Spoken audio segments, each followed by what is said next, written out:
Hello friends, welcome back my YouTube channel. If you want to watch the super hit movie X-Men Days of Future Past in full HD, then first of all, give this video a like, and if you are visiting our channel for the first time, then subscribe to this channel.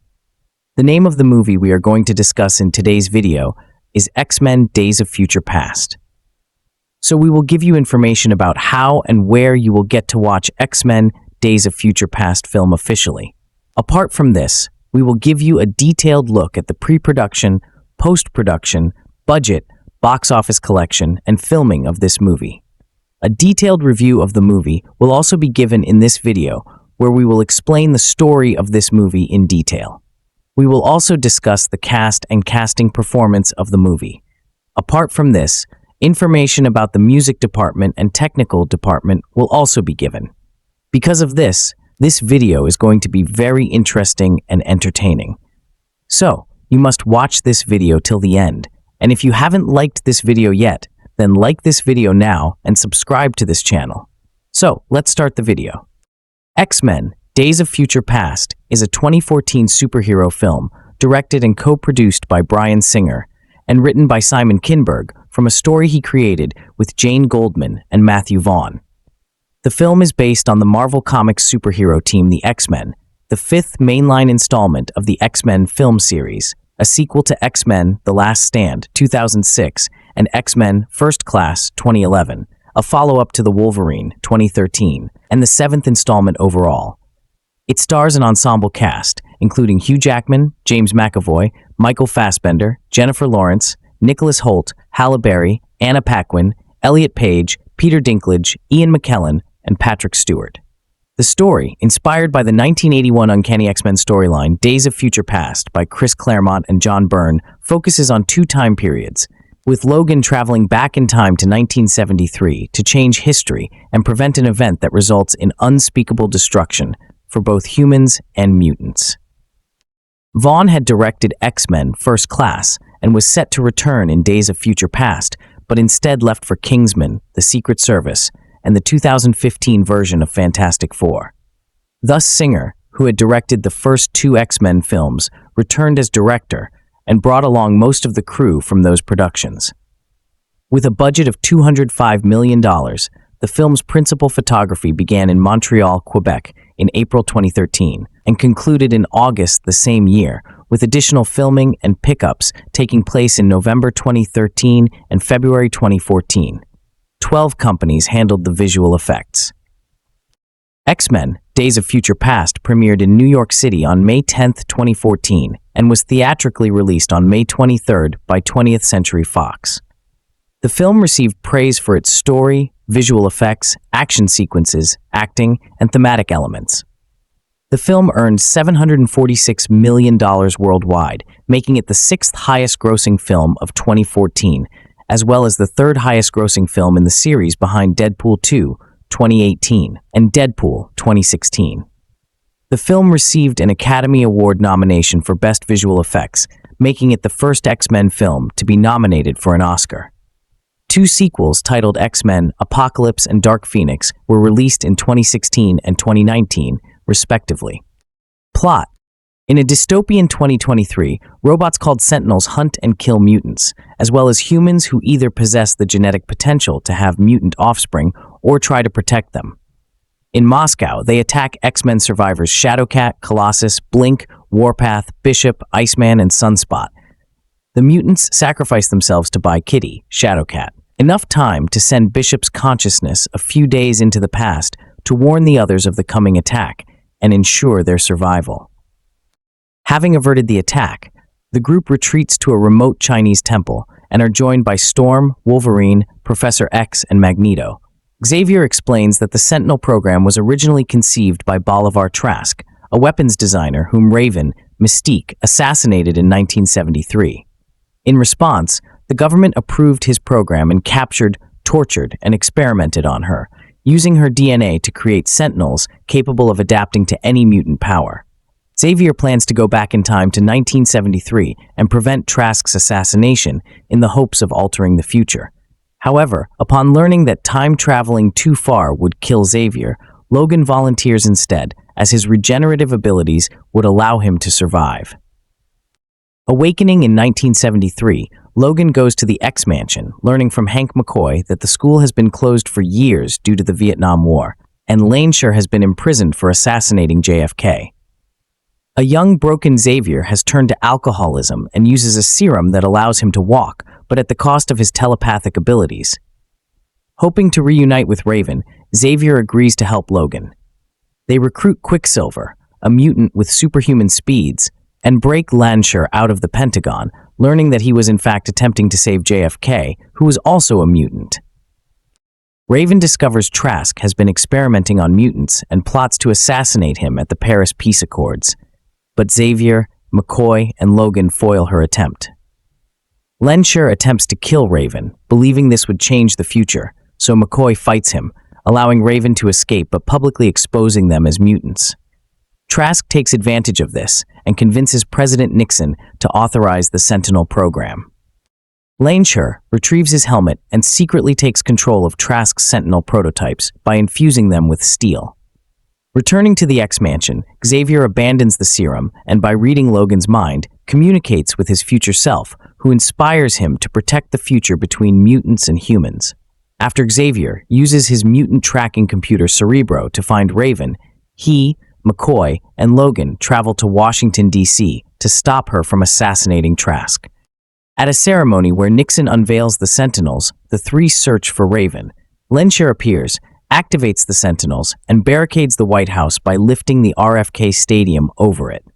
During the battle, Shuler impales Logan with a rebar and throws him into the Potomac River. Nixon, Trask, and a disguised Raven retreat to the White House bunker. However, Shuler rips the bunker out of the building to kill everyone inside. In 2023, the X-Men make their last stand as an onslaught of Sentinels attacks the temple, with most of the mutants perishing while trying to buy more time. In 1973, Raven reveals herself and subdues Shuler with a plastic gun, saving Nixon and his cabinet. Before she can kill Trask, Xavier telepathically convinces her to spare him, leading the public to realize that a mutant saved the president and the cabinet. As a result, the Sentinel program is decommissioned, altering the timeline and erasing the dark future of 2023 from history. The mutants in the past depart separately. Trask is later arrested for selling military secrets to foreign governments. Logan reawakens in 2023 at the X Mansion to find that Xavier's school is thriving and the X-Men are all alive, including Rogue, Jean Grey, and Scott Summers. Logan asks Xavier for information about modern history from 1973 to the present. Upon realizing that the Logan from the original timeline has returned, Xavier assents. Back in 1973, Logan is rescued by Raven, having disguised herself as Major William Stryker. In a post-credits scene set in ancient Egypt, a crowd chants to En-Sabah-Nur, who telekinetically elevates rocks to build pyramids as his four horsemen observe from afar. Cast a mutant with accelerated healing, heightened animal-like senses, and in 1973, retractable bone claws. In the future, his skeleton and claws are laced with adamantium in his body, making him virtually invulnerable. His healing factor also slows his aging, allowing him to live above the lifespan of an ordinary human. Jackman noted how Wolverine driving the plot in spite of his gruff personality made for interesting story choices, as, if you want someone to go back to take someone's head off, fantastic, but he's really got to go back and almost act in parts as inspiration, as mentor, as guide, because he can't do it all on his own, which is always his preferred method. James McAvoy Patrick Stewart as Charles Xavier, Professor X, a mutant pacifist and the world's most powerful telepath. He is also the founder of Xavier's School for Gifted Youngsters and the leader of the X-Men. Singer described the younger Xavier as a very different beast from First Class's feckless playboy. He's a wounded animal, bearded, long-haired, filled with rage at the way the world has treated him. Kinberg said the film was intended to be the story of the younger Xavier beginning to become the Professor Xavier we know, as Wolverine mentored him. Michael Fassbender, a powerful mutant who can manipulate magnetic fields. While he disagrees with Xavier due to a wish to prove mutant kind's superiority, They revert to being allies as the older Eric helps the X-Men battle against Sentinels in the future. Jennifer Lawrence as Raven, a mutant with shape-shifting ability and also Xavier's childhood friend and adopted sister. Singer said Mystique is less innocent, evolved, getting closer to where Mystique was in X2, 2003.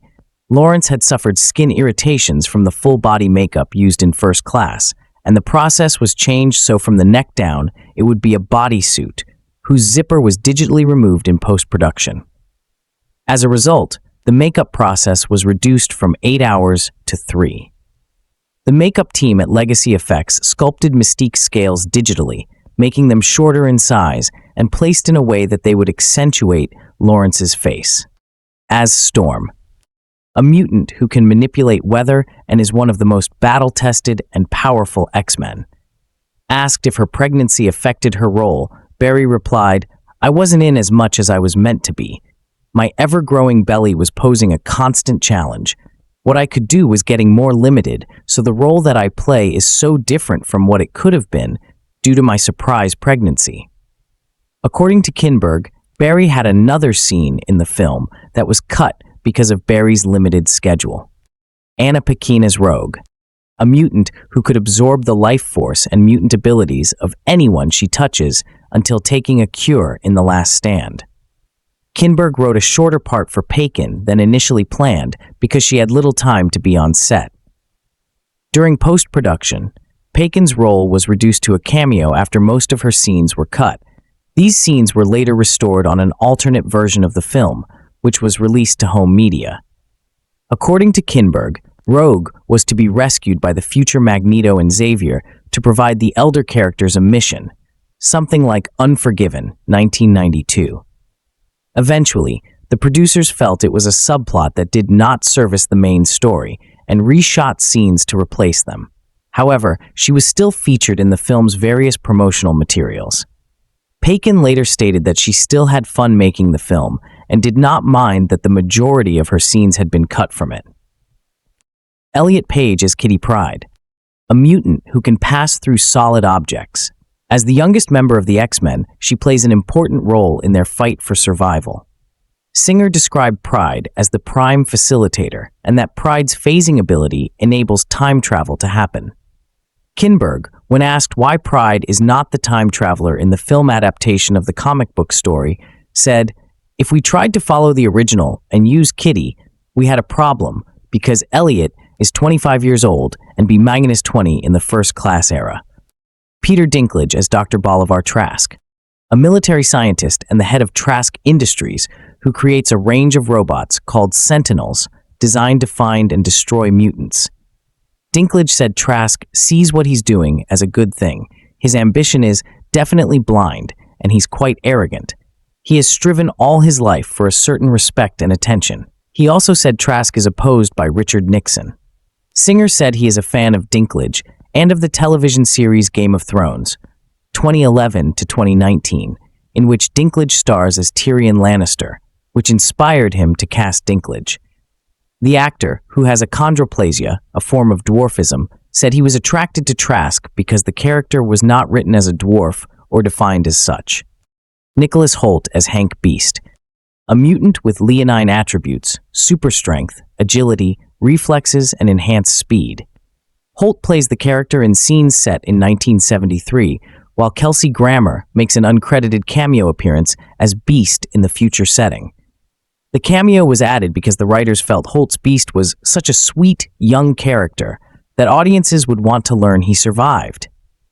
Once Grammer learned of this opportunity to return as Beast, a character he had enjoyed playing in The Last Stand, he called Singer asking to get involved and was flown from New York in secret to avoid drawing attention. Shawn Ashmore as Bobby, a mutant who can create and manipulate ice. Ashmore said about his role, "In the first X-Men, I had to make a rose for Rogue, but that was the extent of the character. So it's cool to see over these 4 movies going from that to X2, where you sort of see him do an ice wall, and in X3 he finally gets to battle, and in Days of Future Past, we're soldiers." Omar Sy as Bishop, a mutant who can absorb energy and redirect it in kinetic blasts. Singer said Bishop, along with Warpath, Sunspot and Blink are not fresh recruits. He said, they're more refugees that are living day to day in this hideously ruined world. They don't have much hope in the future. They're on the run, and they join forces with the remaining X-Men to try to do this one last attempt at fixing the world. Evan Peters as Peter Quicksilver, a mutant who can move, speak, and think at supersonic speeds. Peters described Quicksilver as very fast. He talks quick, he moves quick. Everything else is very slow compared to him. It's like he's always at the ATM waiting for the bastard in front of him to finish. Josh Hellman as Maj Bill Stryker, a military officer who hates mutants. Hellman was originally chosen to play a younger version of Juggernaut before that character was removed from the script. Bryan Cox, who portrayed adult Stryker in X2, appears in archive footage. Daniel Cudmore as Colossus, a mutant who can transform his body into organic steel, which grants him superhuman strength, stamina, and durability while in that form. Cudmore was asked whether he trained for his role. He replied, "I didn't have a ton of time to get film ready for this. A trainer friend of mine from Vancouver put together a quick little workout program for me. Since the role was for Colossus, I was aiming to bulk up a bit and get stronger. I ended up eating a lot more. Because of how much I was eating, I had to eat every 2 to 3 hours to keep my calories up." Bing as Blink, a mutant who can create portals to teleport. Fans said the film was the first of a 5 X-Men movie contract she signed with 20th Century Fox. As Sunspot, a mutant with the ability to project solar energy and create flames while also possessing solar-powered strength and flight.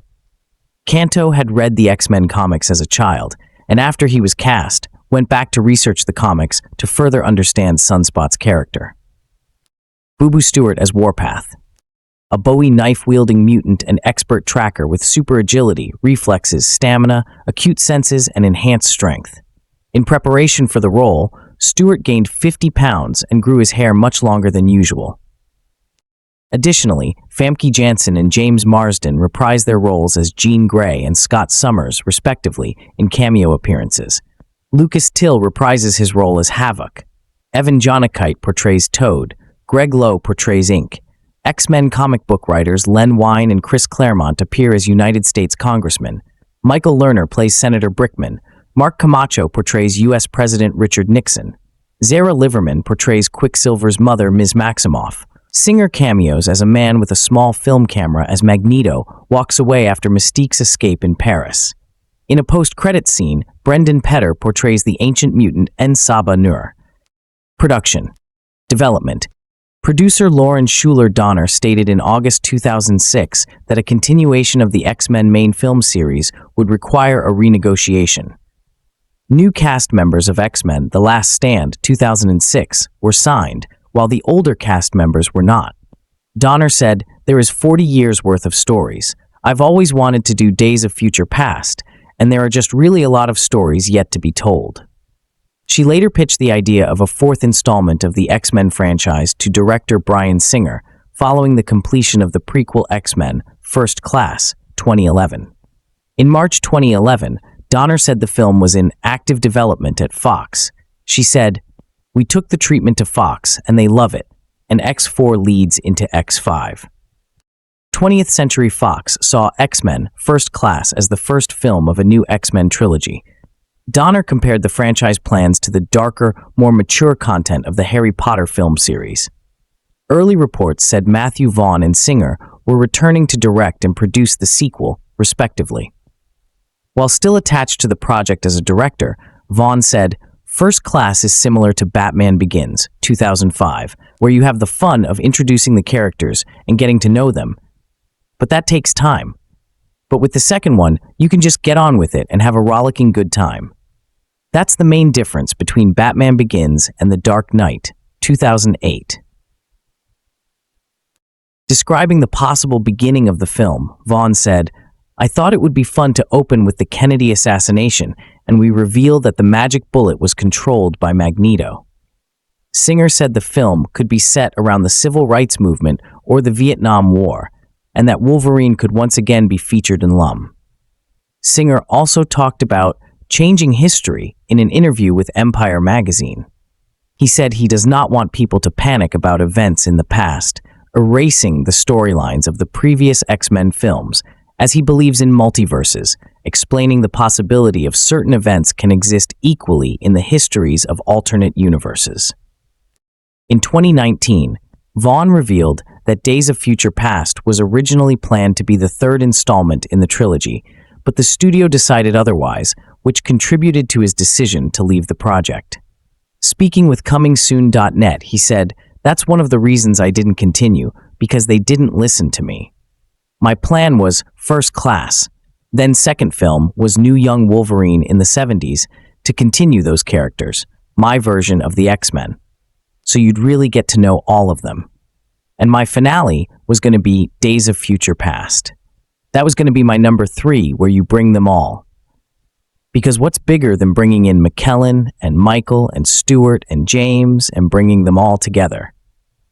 When I finished the Days of Future Past script with it ready to go, I looked at it and said, I really think it would be fun to cast Tom Hardy or someone as the young Wolverine and then bring it all together at the end." Fox read Days of Future Past and went, "Oh, this is too good. We're doing it now." He further commented, "Hollywood doesn't understand pacing. Their executives are driving 100 miles per hour looking in the rearview mirror and not understanding why they crash." Writing, Kinberg said the main focus of this film was the future of the X-Men film series. With the use of cast members from the original trilogy and from First Class, they needed to decide the sequel's destination. In preparation for the film, Kinberg studied films about time travel, including Back to the Future, 1985, The Terminator, 1984, and Terminator 2, Judgment Day, 1991. Singer originated a philosophy and a set of rules for time travel in the film, so the story would be as plausible as possible. Days of Future Past is a storyline in the Marvel Comics comic book, The Uncanny X-Men issues, published in 1981. It deals with a dystopian future in which mutants are incarcerated in internment camps. An adult Kate Pryde transfers her mind into her younger self, the present-day Kitty Pryde, who brings the X-Men to prevent a fatal moment in history that triggers anti-mutant hysteria.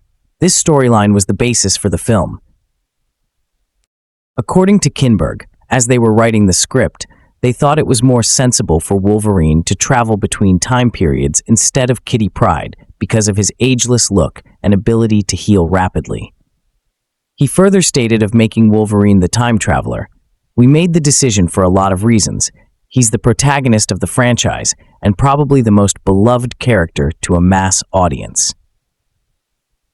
Kinberg and Vaughn considered Bishop and Cable candidates for the role of time traveler. Kinberg said Rachel Summers was in the first draft of the script. She sent Wolverine back to 1973. The character was later replaced with Kitty Pryde, to whom Kinberg gave a secondary power of sending people's consciousnesses into the past. Angel Salvador, Juggernaut, Jubilee, Nightcrawler, and Psylocke were also considered for the film.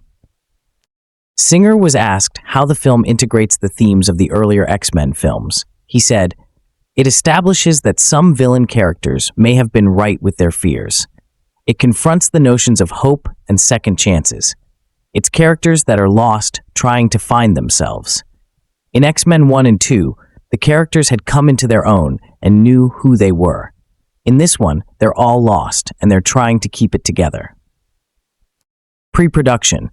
In November 2011, Simon Kinberg, co-writer of X-Men, The Last Stand, and co-producer of X-Men, First Class, was hired to write the film's screenplay. In May 2012, 20th Century Fox announced the film would be released on July 18, 2014. The release was later moved forward to May 23, 2014. In August 2012, the title for the film was confirmed to be X-Men: Days of Future Past. The film is inspired by Chris Claremont and John Byrne's X-Men comic book storyline, Days of Future Past, which introduced the idea of an alternate future for mutants that grew from the Brotherhood of Evil Mutants killing of Senator Robert Kelly, leading to a future in which mutants are hunted by Sentinels. In October 2012, Vaughn left the role of director to focus on Mark Millar's Kingsman: The Secret Service, 2014. He originally wanted a different first-class sequel, helmed by another director with a young Wolverine possibly played by Tom Hardy, before returning to direct Days of Future Past, set in the 1980s, himself. Singer was later announced as the film's director. It was his third directorial role in the X-Men film series. In preparation for the film, Singer approached James Cameron to discuss time travel, string theory, and multiverses. In the same month, Richard Stammers was approached to be the visual effects supervisor, as Singer liked his work in the 2012 film Prometheus. Singer brought back most of the crew he had in X-Men 2000 and X2 2003. In December 2012, two long-absent designers were hired, production designer John Meyer, who had only done X-Men, and costume designer Louise Mingenbach, who also did X2 and X-Men Origins, Wolverine.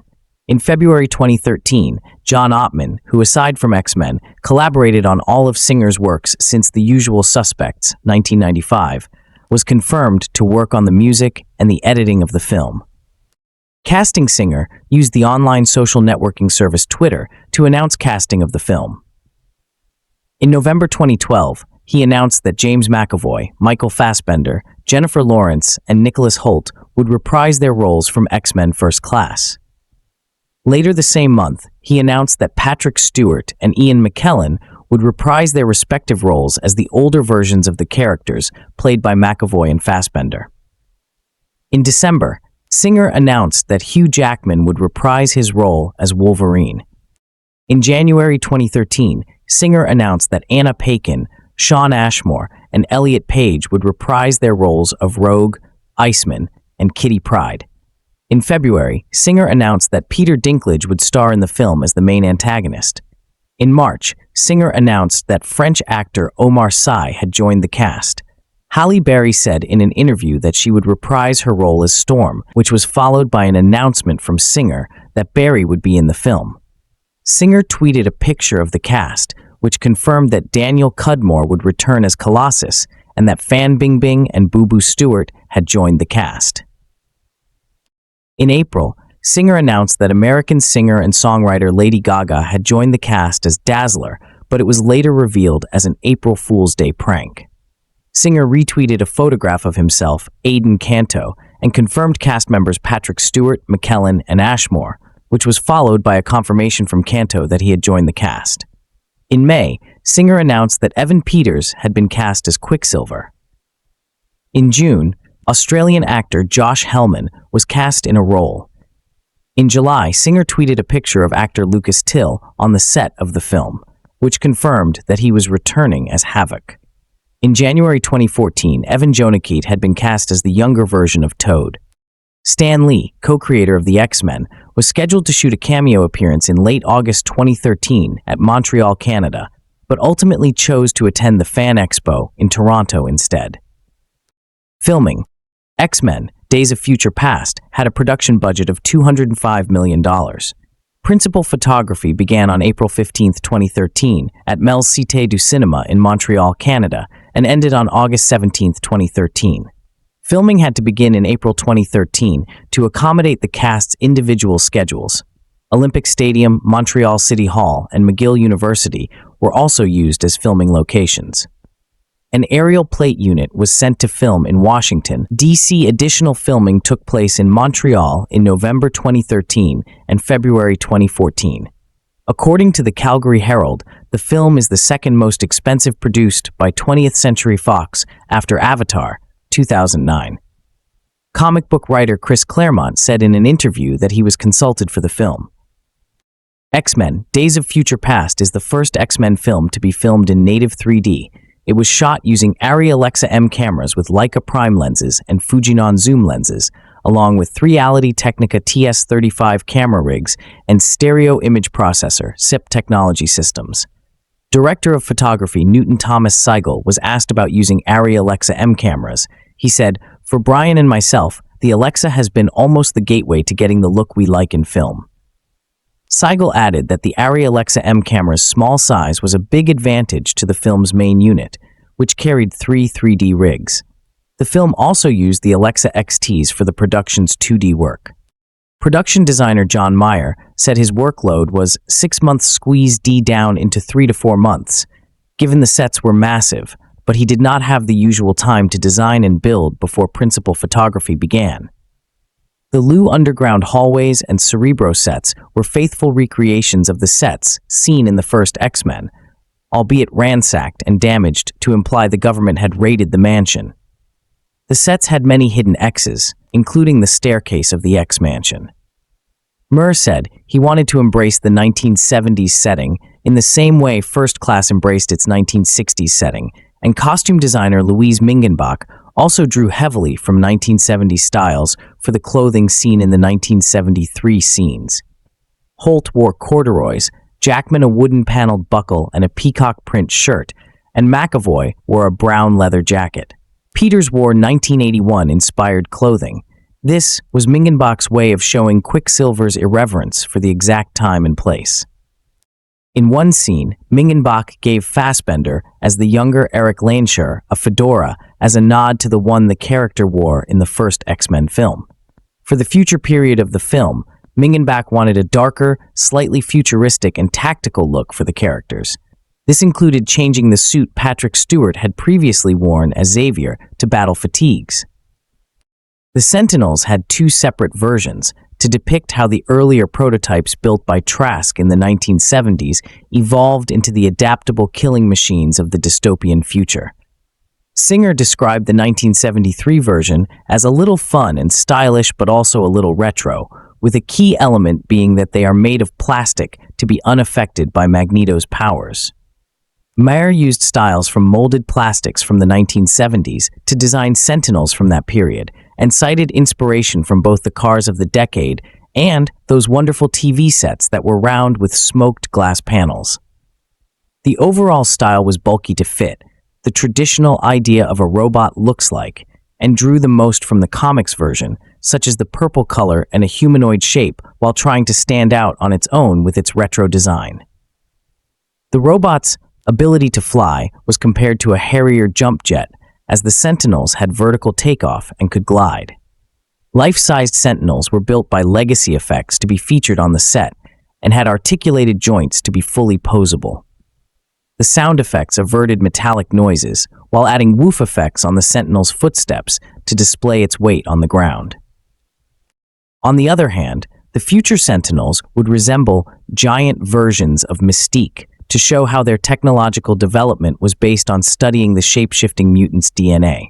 Thus, their design is sleek and feminine, with a body covered in mechanical scales that move during the process of adapting to a mutant's attack, while also featuring angular and dark faces to enhance the intimidation. The future robots would feature what Singer described as biomechanical technology to transform to adapt to other mutants, to take on their physicality and some of their powers to use against mutant kind, which the director imagined to be fueled by nanotechnology and the ability to really change things almost at a molecular level. The Sentinels' heads would also open up as an extra weapon, and for straighter combat, the robots could create blades and spikes out of their limbs.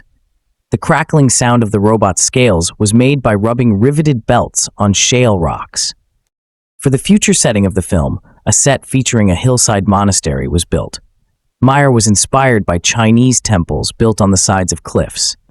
The future set also featured a mixture of architectural styles from China, India, and Indonesia. Part of the set was a large wall inspired by the Great Wall of China. Visual effects. X-Men: Days of Future Past had 1,311 visual effects shots produced by 12 studios. Richard Stammer served as the overall effects supervisor based on his work for Prometheus 2012. The leading company was Moving Picture Company, who created the future Sentinels and worked on the sequences involving the X-Jet and Cerebro's Red Virtual World. The Sentinels' scaled bodies were created by adapting a tool originally developed to create hair and fur, which would later evolve into creating a proxy representation of each individual scale as a follicle. Another major contributor was Digital Domain, with effects from the 1973 portion that encompassed nearly a third of the work. These included the Sentinels, Mystique's transformations and eyes, and various digital environments. Digital augmentation turned a remote airstrip into a Vietnam prisoner camp and added Paris's famed mansard rooftops to the Montreal locations. The environment work, based on Washington, D.C., required the team to study period references of the National Mall and White House and photograph almost all of RFK Stadium to create a detailed digital replica. Rising Sun Pictures created a sequence considered by many reviewers the centerpiece of the film's effects, where Quicksilver uses his super speed in the Pentagon kitchen, depicting how, to a speedster, actions in real time come down to a virtual standstill. Objects float around in slow motion. After doing a LiDAR scan of the kitchen set, the digital recreation added many computer-generated props, cooking gear, cutlery, vegetables, and water released by a fire sprinkler system, rendered in near microscopic detail regarding placement and lighting, particularly because the footage had to work in 3D. To simulate Quicksilver running on the walls, Evan Peters and a stunt double were filmed in both the set being suspended by a harness and on a treadmill that stood in front of a chroma key green screen. Only Peters' legs were digitally replaced. Despite the sequence only having 29 effects shots, it required nearly 7 months of work from RSP's team of 70 artists. Rhythm and Hughes Studios worked on Beast's transformations, the creation of Xavier's plane, and speed effects for Quicksilver. They also worked with Digital Domain on the sequence featuring the inside of the 1973 Sentinel. Mako Studio worked on Mystique's eyes and costume fixes. Cinesite worked on the future New York City in the opening prologue, along with cleanups, wire removals, and production fixes. Fuel VFX worked on holographic effects and Havoc's mutant powers. Vision Global worked on visual effects relating to a dream and flashback sequence. Hydraulics, Lola, and Method Studios handled a number of compositions and production fixes. The third floor worked on extensive storyboarding and visualization. Music. Main article, X-Men Days of Future Past. Director Bryan Singer's regular collaborator John Ottman worked on the score of the film, in addition to being its editor, thereby becoming the first composer to score more than one film in the X-Men film series, having previously scored X2, 2003. He reused some of his themes from X2, including the title theme, which is a first for an X-Men film. He also used modern instrumentation and synth elements for the score, upon Singer's request, as it could be compared to other contemporary superhero scores.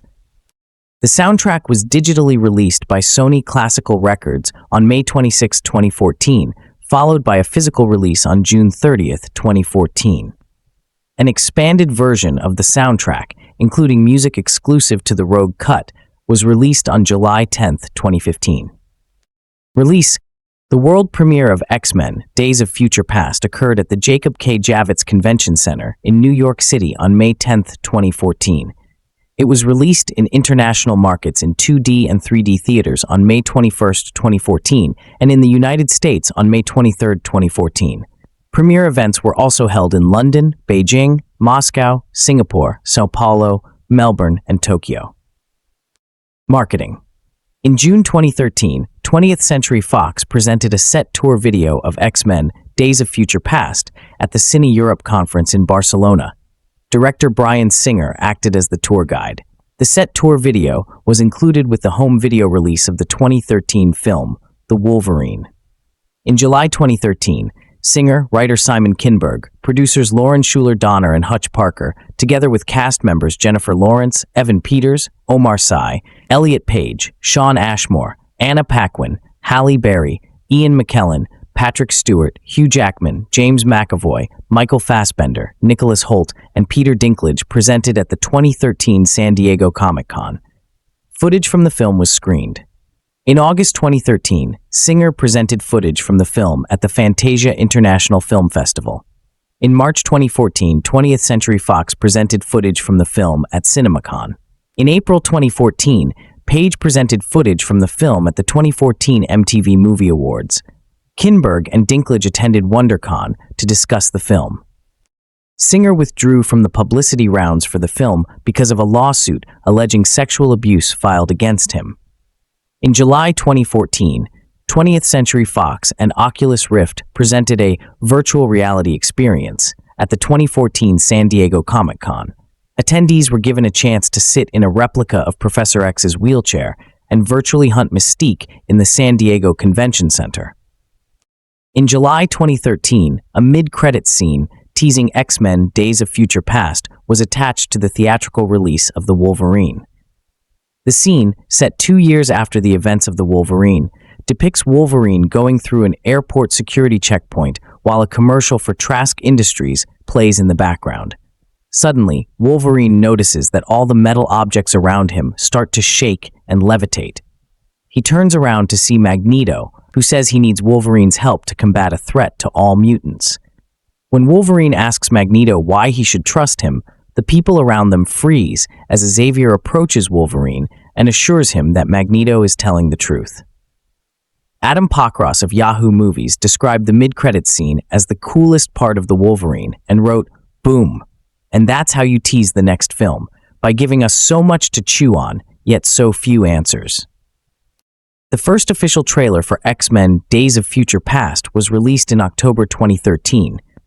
Jason Kalina of New Jersey's Herald News gave the trailer a positive response, saying, "It is fantastic to see characters that I grew up with in the flesh.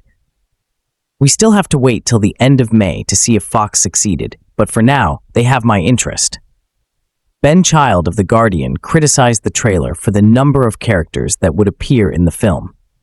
Child wrote, "Overloading the movie with superheroes might please fans of the comic books, but the rest of us will be chewing on our own spleens when the umpteenth brightly colored dude turns up to spout one line of dialogue, then drop off the map." A mid-credits scene teasing X-Men Days of Future Past was attached to the theatrical release of The Amazing Spider-Man 2 in April 2014. In the scene, which is set during the Vietnam War, Mystique tries to infiltrate a military camp led by William Stryker to recruit fellow mutants Havoc, Inc., and Toad. The Amazing Spider-Man 2 director Mark Webb had an existing contract with Fox Searchlight Pictures to direct another film following 500 Days of Summer, 2009. After The Amazing Spider-Man, Webb's negotiations with Sony Pictures Entertainment stalled because of his commitment to Fox. Fox eventually agreed to allow Webb to direct the sequel of The Amazing Spider-Man, and in exchange, Sony promoted the X-Men film without charge. In addition, 3 viral websites were launched before the release of the film: TraskIndustries.com in July 2013, TheBentBullet.com in November 2013, and 25moments.com in April 2014. To further promote the film, Jackman made a guest appearance on the April 28, 2014 episode of WWE Raw. The segment received mixed reactions. Bryan Singer controversy. In April 2014, just 1 month before the film's release date, director Bryan Singer was accused in a civil lawsuit of sexual assault of a minor. According to the suit filed by attorney Jeff Herman, Singer was alleged to have drugged and raped actor and model Michael Egan in Hawaii after meeting him at parties hosted by convicted sex offender Mark Collins Rector in the late 1990s. Singer's attorney called the allegations completely fabricated and said Singer planned to countersue. Singer denied the allegations in a statement, calling them outrageous, vicious, and completely false. As a result, Singer withdrew from the publicity rounds for the film because of the sexual abuse lawsuit filed against him. On May 22, 2014, just a day before the film's release date, Singer's attorney presented evidence to Federal District Judge Susan Oki Malway, stating that neither Singer nor Egan were in Hawaii at the time. In early August 2014, Egan sought to withdraw his lawsuit via a request for court order of dismissal and asked that it be granted without prejudice or an award of costs or fees in the interest of justice. In May 2014, another lawsuit was filed by Herman on behalf of an anonymous British man. Both singer and producer Gary Goddard, who was also named separately in the first case, were accused of sexually assaulting John Doe number 117. According to the lawsuit, Goddard and Singer met the man for sex when he was a minor and engaged in acts of gender violence against him while in London for the premiere of Superman Returns. The charge against Singer in this case was dismissed at the accuser's request in July 2014. Singer's controversies were later cited in the 2014 documentary film on child sexual abuse in Hollywood, An Open Secret, but details of Egan's allegations were omitted after Egan withdrew his lawsuit during the film's production. Author Bret Easton Ellis alleged that two of his former partners had attended underage sex parties hosted by Singer and fellow director Roland Emmerich. Promotional partners. In July 2013, CKE Restaurants and 20th Century Fox announced a promotional partnership for the theatrical release of X-Men: Days of Future Past. The promotion included advertising, in-restaurant merchandising, collector's cups, and a film-themed burger, the Western Extra Bacon Thick Burger, sold at CKE Restaurants outlets Hardee's and Carl's Jr. Zachary Eller, Senior Vice President of Marketing Partnerships and Promotions at 20th Century Fox, said, "Their fun and irreverent advertising campaigns are a great fit with our film, and we couldn't be more thrilled to join together to feed mutants everywhere." Mountain Dew partnered with the film to promote it globally. The promotion included prizes, a television commercial, online exclusives, in-store and in-theater advertisements, and commemorative packaging featuring X-Men characters from future and past. Anna Roca, Senior Vice President of International Promotions at 20th Century Fox, stated, "The adventurous, energetic attitude of Mountain Dew's fan base mirrors the franchise's own, and their international reach helps bring our beloved mutants to more corners of the world than ever before." In March 2014, British train operator Virgin Trains West Coast revinyled a Class 390 Pendolino train featuring the film characters on the carriages. It was launched at London Euston Station with Hugh Jackman and James McAvoy attending the launch. 3 months later, Wolverhampton Station changed its name to Wolverine Station for one day. Kia Motors collaborated with 20th Century Fox to promote the home media release of the film with a Wolverine-themed Sorrento. The SUV made its debut at the 2015 Australian Open with a series of videos featuring Rafael Nadal teaming up with the X-Men to save the tennis event from the Sentinels. Home media. In June 2014, cable network FX acquired the television rights to X-Men: Days of Future Past. The film was released by 20th Century Fox Home Entertainment on digital download on September 23, 2014, and on DVD, Blu-ray, and Blu-ray 3D on October 14, 2014. In the United Kingdom, it was released on November 10, 2014. 3 versions were released: a deluxe edition containing the Blu-ray 3D, Blu-ray and digital download, a Blu-ray and digital download combo pack, and a single-disc DVD. The Rogue Cut. 20th Century Fox Home Entertainment released an alternate version of the film titled The Rogue Cut on July 14, 2015. It added 17 minutes of previously unused footage, including a subplot involving Anna Paquin's character Rogue, whose role was reduced to a brief cameo in the theatrical release.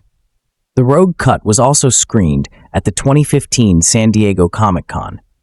In The Rogue Cut, Rogue's role is more consequential, and the narrative is more complex. When Kitty Pryde, revealed to be dating Iceman in this version of events, is accidentally wounded after Wolverine's consciousness experiences a phase between past and future from seeing Stryker in 1973, Iceman proposes breaking into the heavily guarded remains of Cerebro at the former X-Mansion, the one place where Xavier's mind cannot reach others from the outside, to rescue Rogue, who is being held captive there. Xavier, Magneto, and Iceman succeed in rescuing Rogue, but at the cost of Iceman's life, rather than Iceman being killed by the Sentinels during the final confrontation at the Temple, along with the other 2023 mutants. Rogue uses her power to take over for Kitty in regards to keeping Wolverine's mind in 1973, for the remaining time until the moment history is changed, with a suggestion that Wolverine is aware of the switch, as he appears to feel Rogue's presence.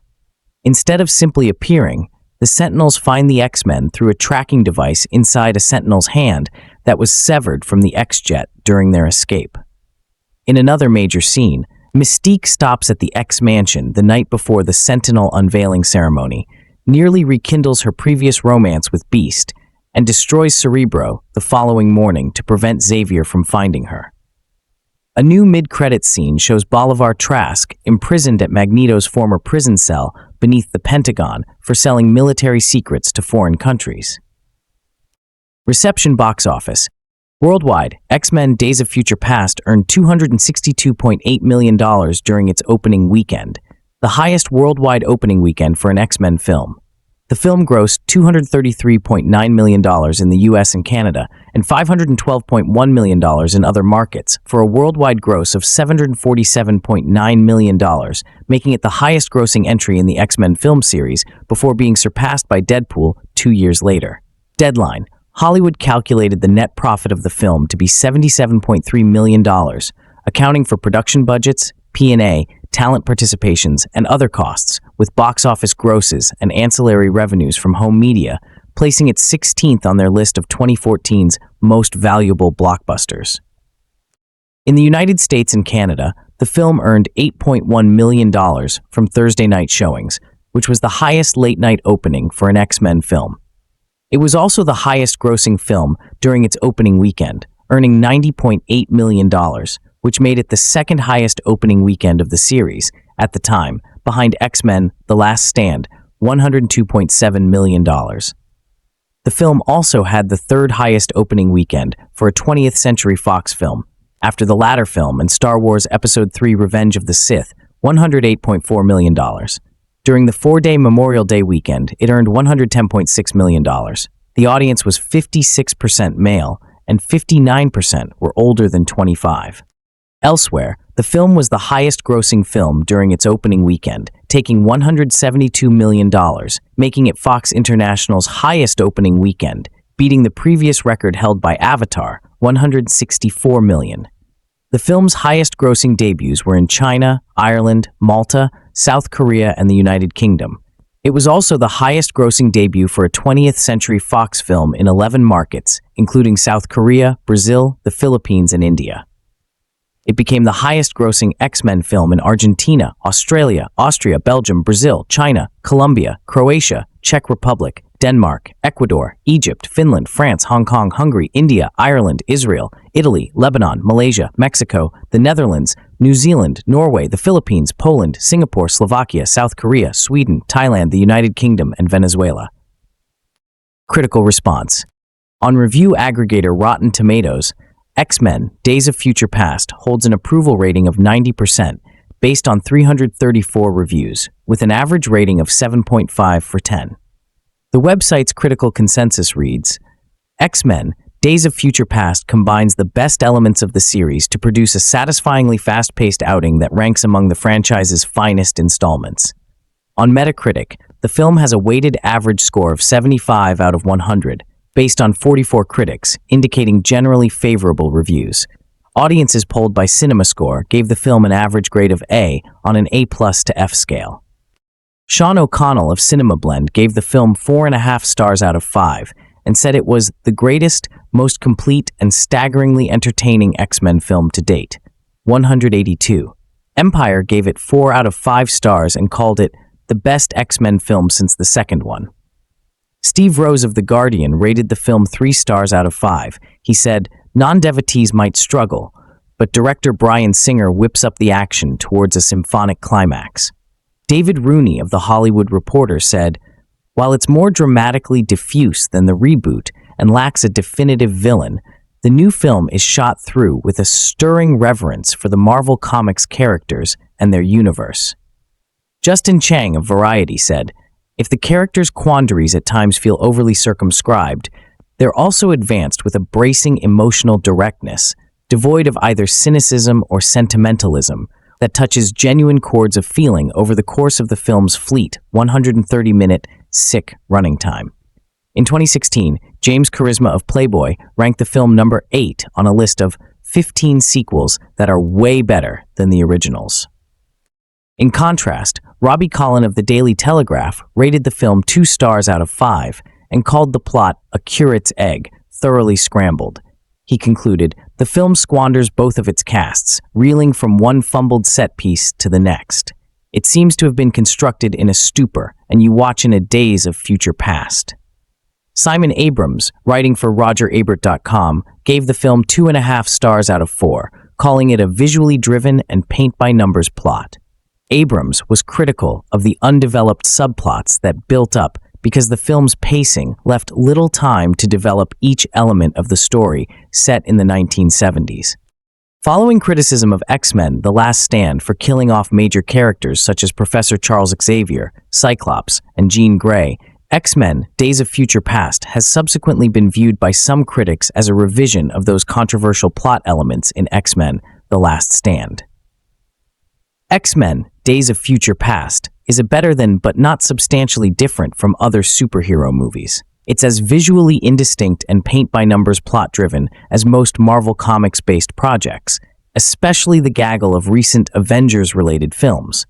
That creative deficit is a major problem in Days of Future Past, since it follows characters who travel in time to prevent a future apocalypse. Thankfully, there's just enough right in Days of Future Past to offset what's wrong. Director Bryan Singer's confident direction mostly compensates for familiar comic book movie problems, including bald expository dialogue and forgettable action. The storytelling has such momentum that you don't have time to realize that the story lacks urgency. The movie starts in the future. A murder of mutants led by benevolent Charles Professor X Xavier, Patrick Stewart, and frenemy Eric Magneto Lansher, Ian McKellen, conspire to save both human and mutant kind from shape-shifting killer robot sentinels.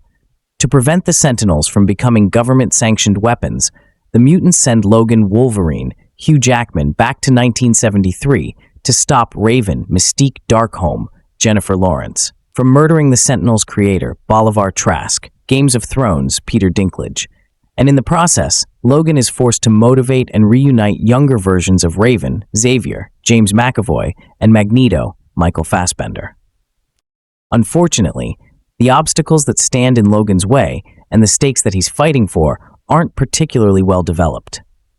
Days of Future Past moves so fast that you might think Dennis Hopper posthumously strapped a bomb to it, and yet the relentless forward motion proves a mixed blessing. Days of Future Past is the 7th X-Men movie since 2000. As a result, Singer, director of the franchise's 3 best films, and screenwriter Simon Kinberg are confident enough to bluster through key scenes with just enough one-liners and character-defining action to push things along. But it's still frustrating to see such a propulsive film selectively revisit certain subplots. There are precious few scenes set in the film's dystopian future, and such new supporting characters as Peter Quicksilver Maximoff, American Horror Stories' Evan Peters, and Bishop, Intouchables star Omar Sy, are given as little screen time as the future versions of Xavier and Magneto. More importantly, key character flaws, such as young Xavier's need to take a drug that removes his powers but gives him the ability to walk, are barely developed.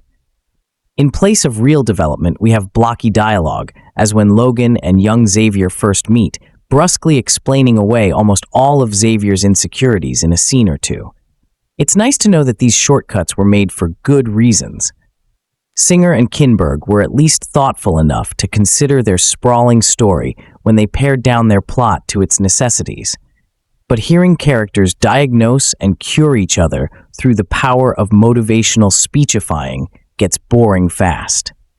Xavier is the worst character-shaped plot device in this regard. Because he's a telepath who has an established partnership with both Eric and Raven, Xavier already knows what ails Raven, Eric, and even himself. He eventually pumps everyone up slowly, empathetically, boringly. He even gives himself a boost thanks to the power of time travel, communicating from the future to his past self. This scene sadly contains Patrick Stewart's biggest chunk of dialogue. Xavier's speeches stink because they serve to remind you how much meat is missing from the rest of the film. Still, on a moment-by-moment basis, Days of Future Past is a fun popcorn movie. While the film's uncanny cast doesn't get enough time to show off, they are at least charming enough to make you want more. Singer's assured grip on his characters is what makes his X-Men movies the best of the bunch. He's exceptionally good at pacing and realizing set pieces like Magneto's prison break or the first fight between the Sentinels and the future X-Men.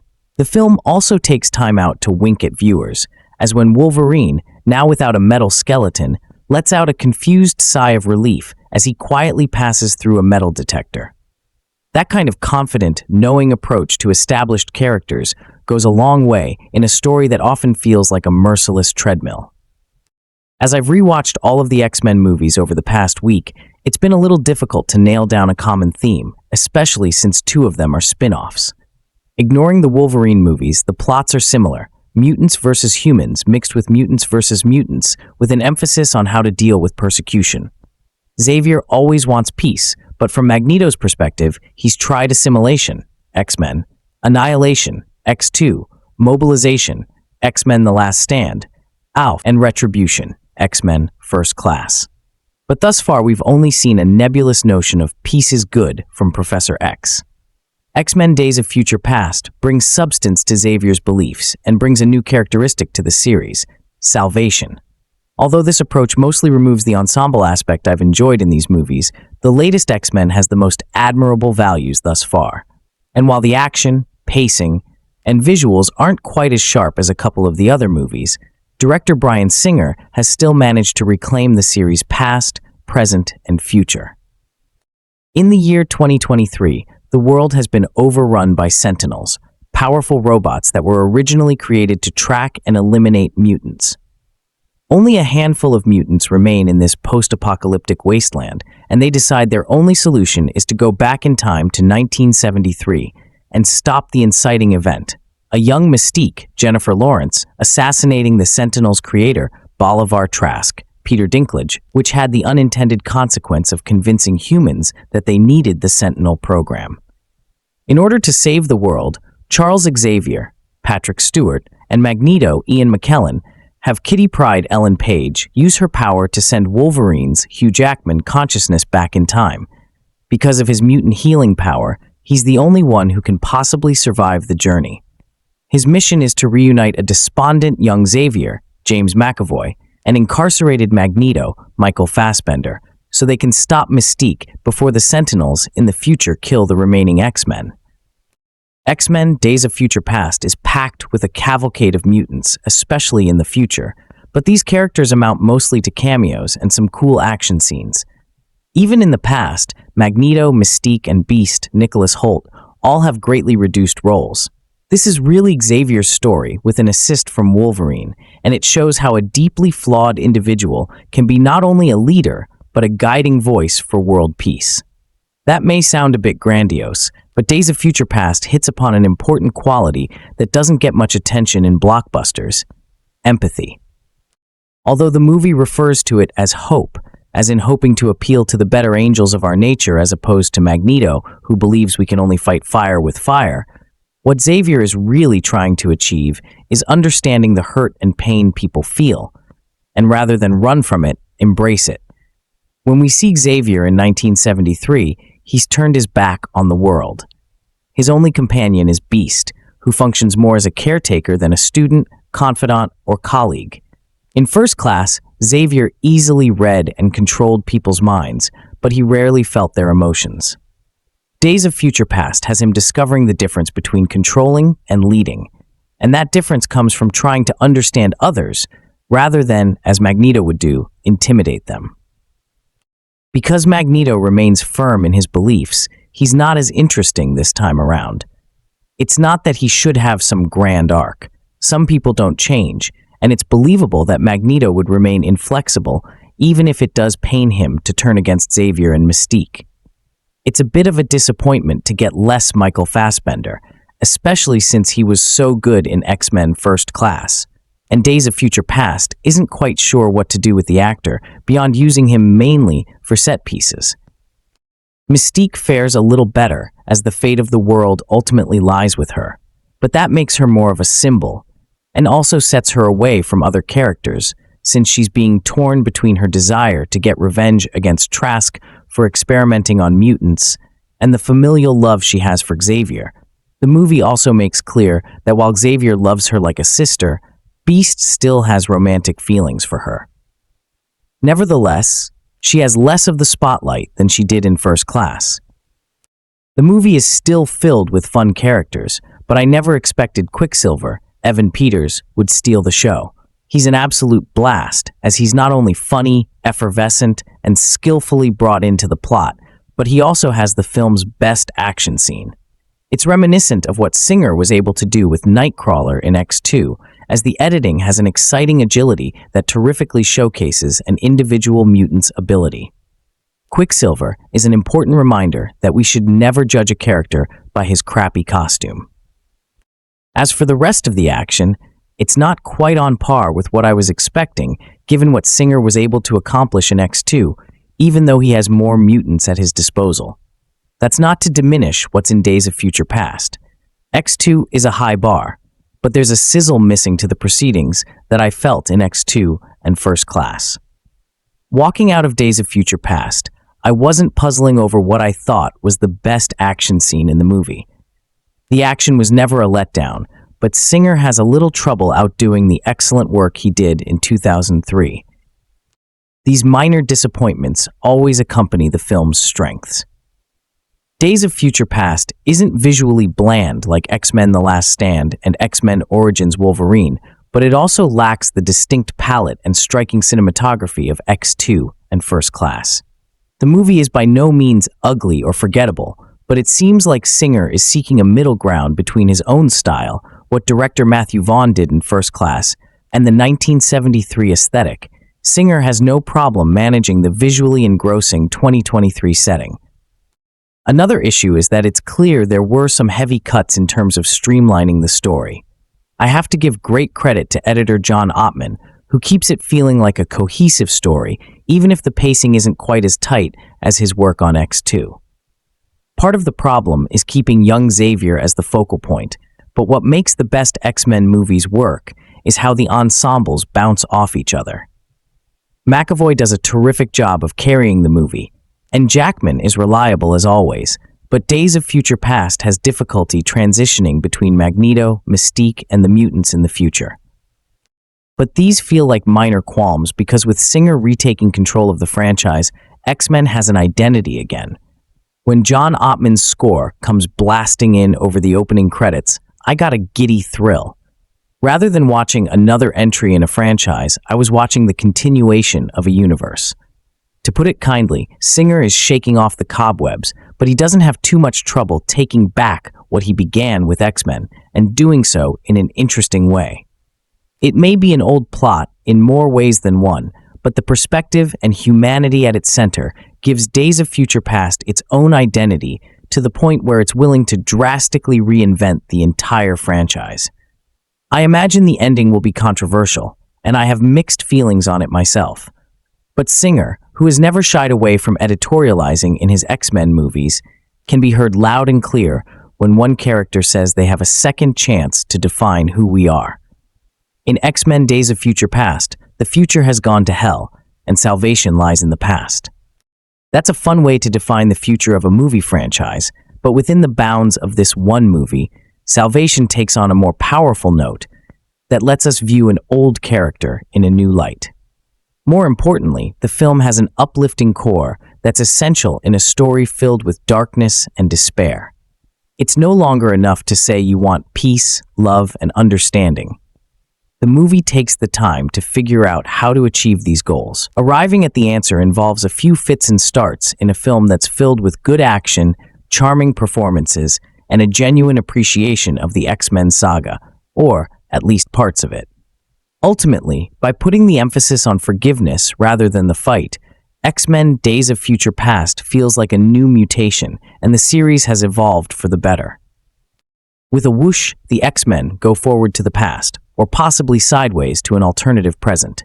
This head-spinning and chaotic time travel adventure is written by Jane Goldman, Simon Kinberg, and Matthew Vaughn for director Bryan Singer, a funky, surreal experiment in counterfactuals and variant myths. It channels Watchmen, The Terminator, The Matrix, Life on Mars, and Independence Day. At its best, it's delirious, crazy fun with splashes of passion and romance. At its worst, it gets muddled, the way time travel films will always tend to, and be calmed in its own fanboy portentousness. We begin in a dark future. The war between the non-mutants and the mutants has resulted in devastation all over the world. No one, it seems, is the true winner. Some holdout mutants appear to be battling a rearguard guerrilla action against terrifying new soldier robots called Sentinels. They are physically at a disadvantage, but have the ability to escape through portals in the space-time continuum. They can scoot back in time to warn themselves when and where a Sentinel attack is on the way. It is upon this grim scene that Professor Xavier, Patrick Stewart, Magneto, Ian McKellen, and Wolverine, Hugh Jackman, make an almost Shakespearean entrance, like an exiled king and his retinue. Xavier is excited by the potential of time travel to rescue their destinies. The new plan is that Wolverine will go back many decades to 1973, but there will be no ironic retro kidding around. This is when Raven, Jennifer Lawrence, or now rather Mystique, made her fateful attempt to assassinate anti-mutant scientist Dr. Trask, Peter Dinklage, at the Paris Peace Conference. The way things turned out, she was captured, and through some hideous scientific means, her metamorphic properties were decanted to create the Sentinels. If only Mystique can be stopped, then none of this will happen. What Wolverine must do is go back in time, or rather, his mind must go back, in a sort of Inception-style inner universe, while he twitches on a bed covered with wires, to persuade Magneto and Xavier's younger selves to join him in this exotic quest. The problem is that he will be a stranger to the younger generation, who are played by James McAvoy and Michael Fassbender. The further complicating factors are that Xavier is at this stage able to walk, with medication that however strips his mental powers, and the metal-controlling Magneto is incarcerated in an ultra-secure unit below the Pentagon, in Loki-cum-Lecter seclusion, suspected of having been behind the Kennedy assassination with its well-known swerving bullet. Wolverine and Xavier have to spring Magneto, and this opens old wounds. It reawakens their angry debate about how mutants should comport themselves and their feelings for the beautiful Mystique herself. Perhaps inevitably, it is in the film's opening act where almost all the fun is to be had. Wolverine firstly recruits Beast, Nicholas Hoult, and Quicksilver, Evan Peters, to help him bust into the Pentagon. Quicksilver's infinitely fast moves effectively trump every other power and superpower. It is a slight bafflement, in fact, that Quicksilver himself does not rule the world, or at least appear in much more of the film. There is a glorious bullet time, seen during a shootout in which Quicksilver ambles around, catching the bullets as they float towards the cowering, freeze-framed Magneto and Xavier, and all to Jim Croce's yearning song, "If I Could Save Time in a Bottle." Fassbender's Magneto is curt, cool, duplicitous, an elegant foil to Xavier and his angry self-pity. Set against them is Lawrence's Mystique, who is always required to disport herself in her blue body-hugging quasi-nudity. As Spinal Tap's Nigel Tufnell might have commented, "What's wrong with being sexy?" As for Jackman's Wolverine, he is as robust and unassuming as ever, though I feel he is always in danger of being upstaged by the other, more cerebral and self-aware characters. Importantly, the story is one driven by the characters, not the plot, and it follows the example of Foth Wolverine by drawing from its particular environment, and in this case, time period, to give things a distinctive sense of place. One thing that you will notice as a result of the large cast is that not everyone gets enough time to shine. It's hard to say whether that's an issue because I'd prefer a focused narrative over one that spends its time trying to give everyone an equal amount of screen time. However, I find myself wishing there could have been more of Van Bing-Bing's Blink, Ellen Page's Kitty Pryde, and certain others in the future. Quicksilver, Evan Peters, is an unexpected highlight. His appearance is as goofy as we've seen beforehand, but he's also valuable, bringing a lively energy to his scenes. It would be worth bringing him back in the next film. Unfortunately, I'm not sure the villain of the piece is as well developed as he should be, although that could just be a way of reminding us that there is no one villain, and that this is a story that deals with a range of moral gray areas. Peter Dinklage is expectedly great as the central antagonist. It's just that his character, scientist Bolivar Trask, doesn't have as clear motivation as maybe he could. Days of Future Pasta doesn't conform to blockbuster conventions, though, and it's far less action-packed than you'd expect. It still has a large-scale climax, but its conflict is not huge. It's It's a more character-driven approach where the battle is one of clashing ideologies rather than one of clashing superpowers, similar to what a First Class delivers its final moments. This is a tremendous Mina movie that will satisfy on many levels, providing audiences with the strong characters that we've come to know and finding interesting ways to explore the tensions inherent in their relationships. Its huge cast doesn't overwhelm it, as the two clear plot threads, past and future, develop in ways that allow the actors to give us some of their best work in these roles. One scene that finds both versions of Charles in conversation is masterful, as are any scenes that Fassbender and McAvoy share. X-Men Days of Future Past also succeeds in tidying up a complete mess of a continuity, concluding in such a way that poor Wolverine is the only one who has to remember the last stand. As ever, stick around for that post-credit stinger. It's confusing for those of us who haven't read the comics, but a clear setup for the next installment, a X-Men Apocalypse. With the whoosh, the X-Men go forward to the past or possibly sideways to an alternative present. This head-spinning and chaotic time travel adventure is written by Jane Goldman, Simon Kinberg, and Matthew Vaughn for director Bryan Singer, a funky, surreal experiment in counterfactuals and variant myths. It channels Watchmen, The Terminator, The Matrix, Life on Mars, and Independence Day. At its best, it's delirious, crazy fun with splashes of passion and romance at its worst. It gets muddled. The way time travel films will always tend to and be calmed in its own fanboy of portentousness. We begin in a dark future. The war between the non-mutants and the mutants has resulted in devastation all over the world. No one, it seems, is the true winner. Some hold out. Mutants appear to be battling a rear-guard guerrilla action against terrifying new soldier robots called Sentinels. They are physically at a disadvantage, but have the ability to escape through portals in the space-time continuum. They can scoot back in time to warn themselves when and where a Sentinel attack is on the way. It is upon this grim scene that Professor Xavier, Patrick Stewart, Magneto, Ian Coven, and Wolverine, Hugh Jackman make an almost Shakespearean entrance, like Anna, exiled king in his Ritavisa, excited by the potential of time travel, to rescue their destinies. The new plan is that Wolverine will go back many decades to 1973, but there will be no ironic retro kidding around. This is when Ravenon Jennifer Lawrence, or now rather Mystique, made her fateful attempt to assassinate anti-mutant scientist Dratask Peter Dinklage at the Paris Peace Conference. The way things turned, she was captured, and through some hideous scientific means of her metamorphic properties were decanted to create the Sentinels.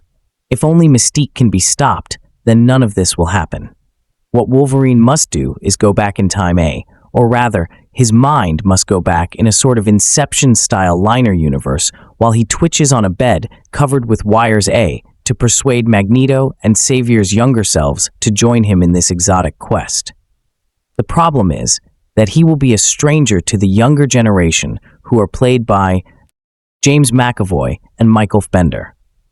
The further complicating factors are that Xavier is at this stage able to walk with medication that, however, strips his mental powers, and the metal-controlling Magneto was incarcerated in an ultra-secure unit below the Pentagon, and Loki, come Lecter's seclusion, suspected of having a being behind the Kennedy assassination, with its well-known swerving bullet.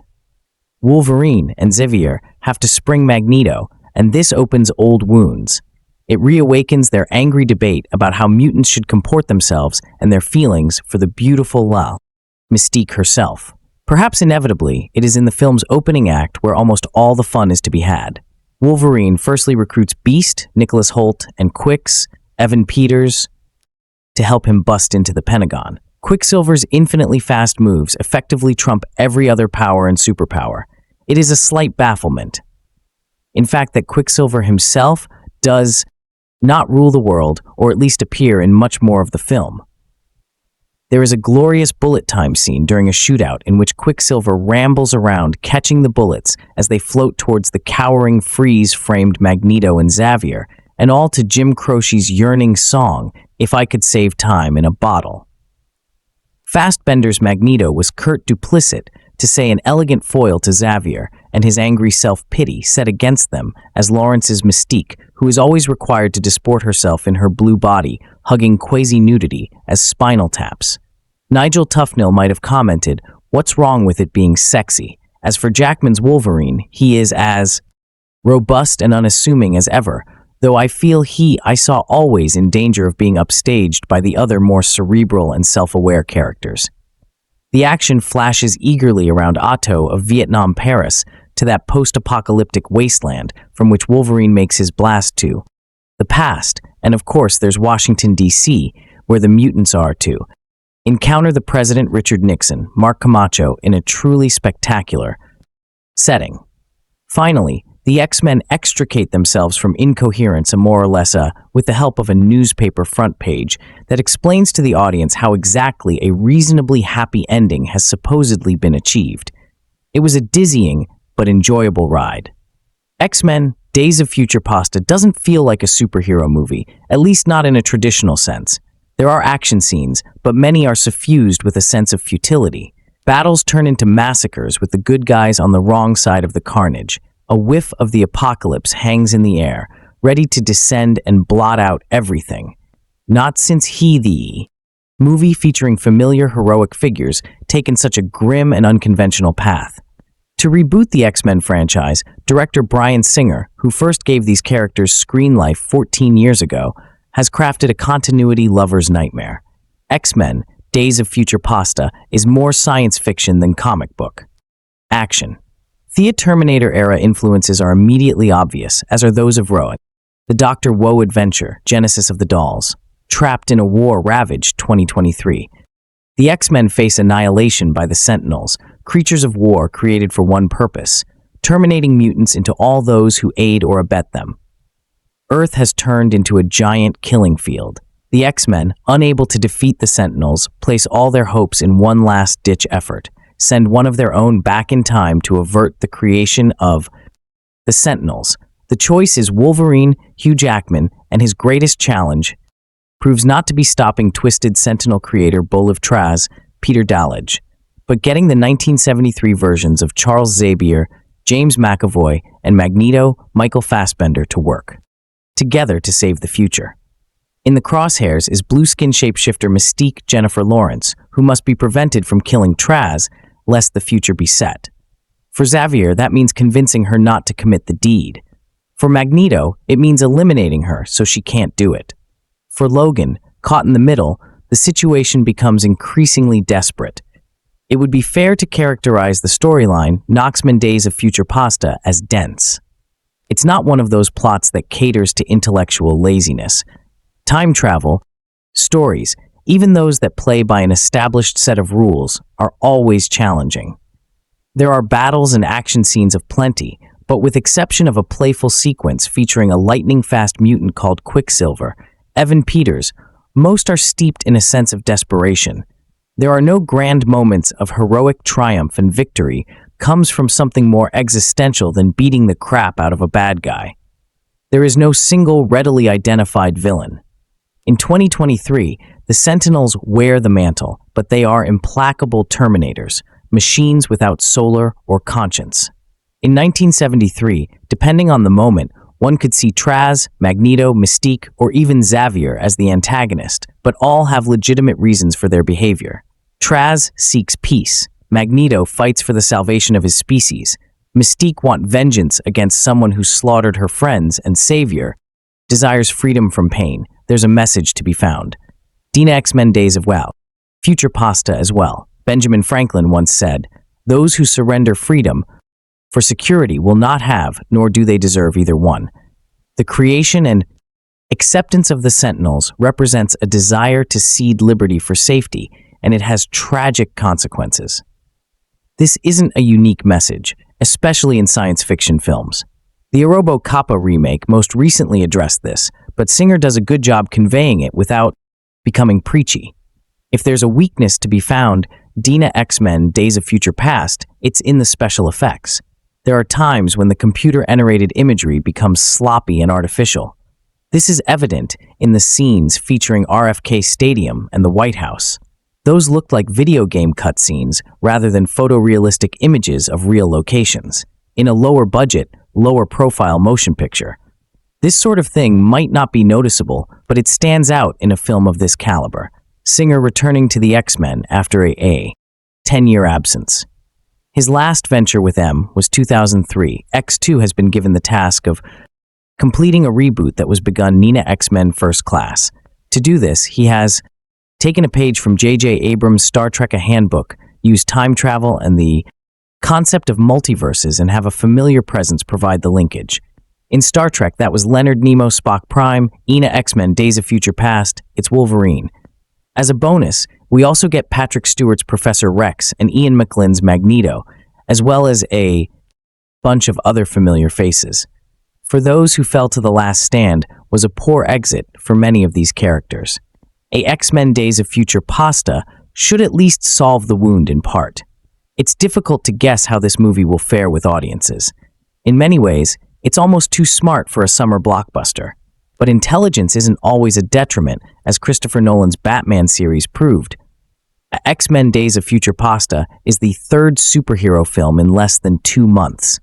And even though this one is demonstrably different than its predecessors, superhero fatigue could diminish its box office potential.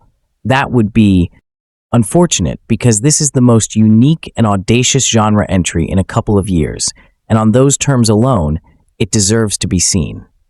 I may not be the biggest fan of comic books or superheroes, but I love me some X-Men. I've enjoyed every movie to date, and the most recent, A First Class, was one of the best. When I started learning about Days of Future Past and realized it would combine the casts of First Class and the original movies, I knew I'd be in for a hell of a ride. Days of Future Past didn't turn out to be what I expected, but I am not at all disappointed. In case you live under an even bigger rock than I do, the premise for Days of Future Past goes something like this. Despite the best efforts of Professor Xavier and the X-Men, the hatred for mutants boils over, and humanity unleashes an army of unstoppable killing machines called Sentinels to exterminate all mutants. This sparks an apocalyptic war that leaves mutants all but extinct and humans little better off. In this bleak future, the few remaining X-Men take a desperate gamble to set everything right. They send Wolverine's consciousness back in time 50 years to the 1970s in the hopes he can rally the X-Men of the day and prevent the murder that forever soured humanity's view of mutants. Most of the movie takes place in the past, focusing on the first-class cast, plus Hugh Jackman as Wolverine. But there are also flash-forwards to the future as the survivors of the X-Men, played by the cast of the original movies, including Patrick Stewart, Ian Coven, Halle Berry, and Ellen Page, as they fight to protect Wolverine's unconscious body from the Sentinels. The movie got off to a slow start at first. I wouldn't call it boring, but I wasn't on the edge of my seat either. But then things changed in a big way. I won't give away specifics, but there's a scene early on where things go very wrong, and that's when things start to get interesting. And that gets to the heart of what is most compelling about Days of Future Past. Things go wrong spectacularly and often. The problem with superheroes is that they're, super. It's all too easy to turn them into divine figures, invincible and infallible. They cease to be identifiable as characters at that point, and there's no drama when they're too powerful to be defeated. What I like about Marvel superheroes in general, and the X-Men in particular, is that they're not like that. They're not perfect or unstoppable. They have great powers, but they're still essentially people. They have flaws and fears, and they make mistakes, and that fallibility is on full display in Days of Future Past. We see Charles Xavier at his lowest end, rejecting his powers and consumed with regrets over what he's lost. And as he goes, so go the X-Men. It doesn't take long for Wolverine's plan of a simple resolution to history's mistakes to go wildly wrong, and things just spiral downward from there. Days of Future Past isn't nearly as action-packed or epic as I expected it to be. There's still plenty of action, but I was expecting a cosmic war and pew-pew from start to finish. At times, it almost doesn't feel like a superhero movie, even as the superpowers are on full display. There isn't even a supervillain, really. Instead, Days of Future Past is a much more emotive and character-driven tale. And you know what? I'm not complaining. The clever thing about Days of Future Past is that it takes full advantage of the personal, not quantum implications of time travel. It's a movie about regrets and trying to set right the wrongs of the past. This ties into what I said earlier about the X-Men being more human and approachable than other superheroes. It doesn't matter if you don't have blue skin or can't read people's minds. If you've ever felt regret, you can identify with the characters in this movie. The emotional weight of the film is further helped along by the once again excellent acting of the cast. I apologize for the small spoiler, but there is a scene in which both the past and future versions of Professor Xavier have the chance to interact. And thanks to the mighty acting chops of both Patrick Stewart and James McAvoy, it is amazing. As an aside, this movie has banished any doubts I might have had about James McAvoy playing Yarnigan Thea, hypothetically World Spectrum movie. I think I may have actually admired Days of Future Past as a writer more than I enjoyed it as a viewer.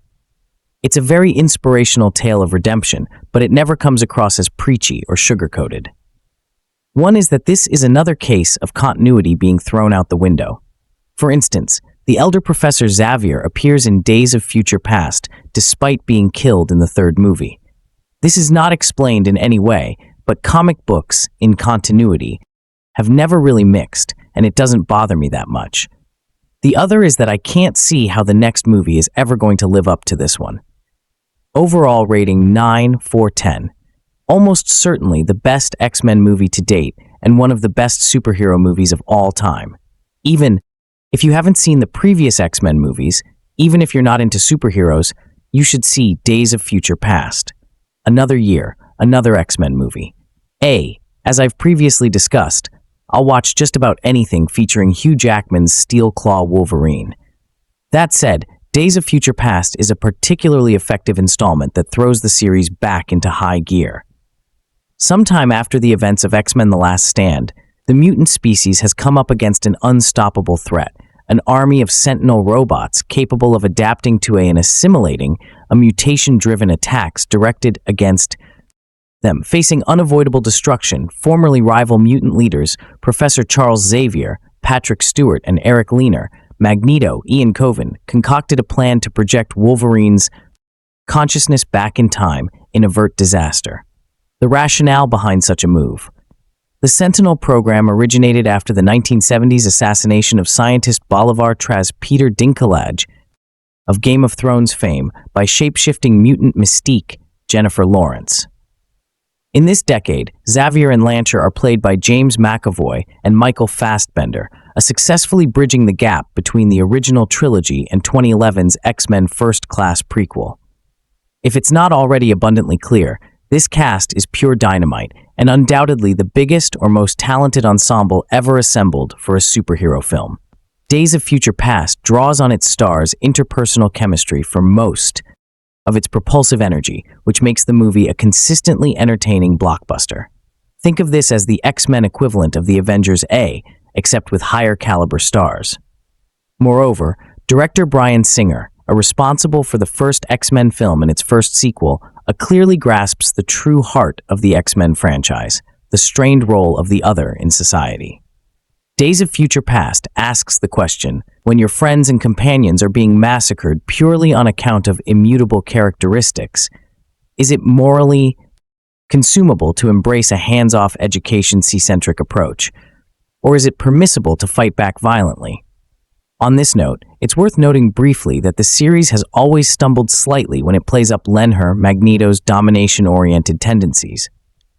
It debates as a complex character who happens to be a Holocaust survivor, as X-Men First Class depicted, to show him interested in merely turning the tables on humans and establishing a regime in which mutants are treated as gods.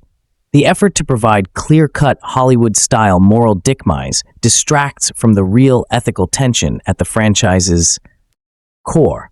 Far more compelling and unsettling is the question of whether or not violent resistance to persecution can be morally justifiable. This is complex stuff, and Singer handles it deftly. Having said that, it bears mention that the plot as one might expect from many time travel story, groans under the weight of its internal inconsistencies and discontinuities with prior films. Little to no effort goes toward resolving these issues. Just a few questions. How did Magneto get his powers back after X-Men The Last Stand? How did Professor Xavier survive that Janek explosion? How did Wolverine get adamantium rebonded to his claws after the Wolverine? And perhaps most importantly, a broken bar. Will anyone ever learn to keep away from Wolverine's claws while he's having traumatic mental experiences? Seriously, people, this is literally the fourth time someone's gotten stabbed under similar circumstances. If you like this series, or superhero movies in general, this installment is definitely recommended for its stellar cast alone, if nothing else. Additionally, the requisite action set pieces are gorgeous, as expected, but never come close to overwhelming the human drama. In a franchise that's previously come precariously close to running off the rails, Days of Future Past places firmly on solid ground. X-Men Days of Future Past is a movie about the slippery paradoxes and mutable mechanics of time travel, or as James McAvoy Charles Xavier winningly puts, future shite. Although the storyline was conceived back in the early 80s for a 2-issue run of the Uncanny X-Men comic book, it feels like it was dreamed up especially to solve the problem Fox faced after 2011's X-Men First Class. What to do with a franchise that's been split into 2 timelines with 2 sprawling casts? The answer clearly is to put all of it in a big pot and stir. Hence this vast-scale, decades-leaping blockbuster, which throws in everything up to and including the kitchen sink, plus the sleeker leather jumpsuit-clad kitchen sink of the future. Marshalling it all is Bryan Singer, who seems to have himself jumped back in time. Whether he's been recharged by his decade away from the series, or by the prospect of eradicating some of the dodgier plot turns made by Brett Ratner's The Last Stand. A movie that could now be retitled The Not Massively Relevant Stand. This is easily the most on-form and playful he's been since X-Men 2. Remember the magnificent A Bam Happy Nightcrawler sequence that opened that movie? Wait until you see the mutant melee that kicks off this one. Pitting new heroes. The flashiest of which is Fan Bing Bing's Blink special ability. Being able to play Portal in real life against the teeming mass of unstoppable Sentinel robots, essentially a cross between the T-1000 and Louis Smith. It's a thunderous succession of nifty action beats, and that's just an amuse-botch. Just as slick and inventive as Magneto's, Michael Fassbender escaped from a plastic Pentagon prison, a one-upping a similar sequence from X-2A, and a series of moments involving everyone's favorite nudie aqua-skin shapeshifter, Mystique Jennifer Lawrence, jumping between the future light source, apocalyptic lightning, and the past light source lava lamp. The plot teeters on the edge of becoming exhaustingly naughty.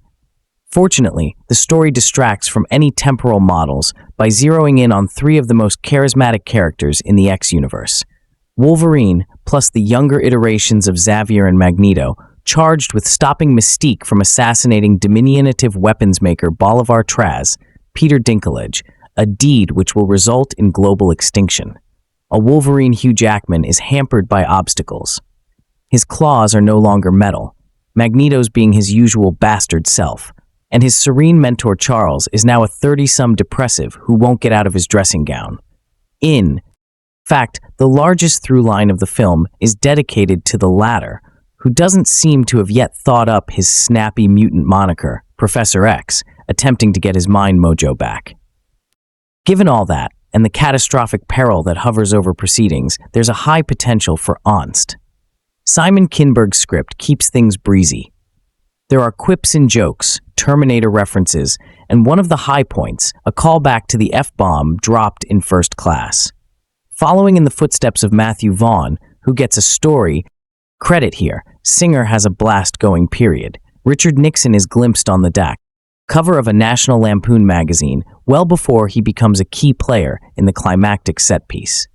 The film deploys a prudy handheld footage to jitterin sequence in Paris, and while First Class tied the mutants' exploits in with U.S. milestones like the Cuban Missile Crisis, Days of Future Past gleefully rewrites the history books on a massive scale, most notably by redecorating the White House lawn with the RFK Stadium.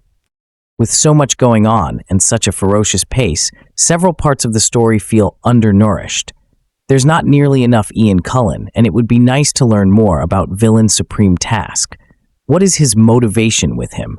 So physically different.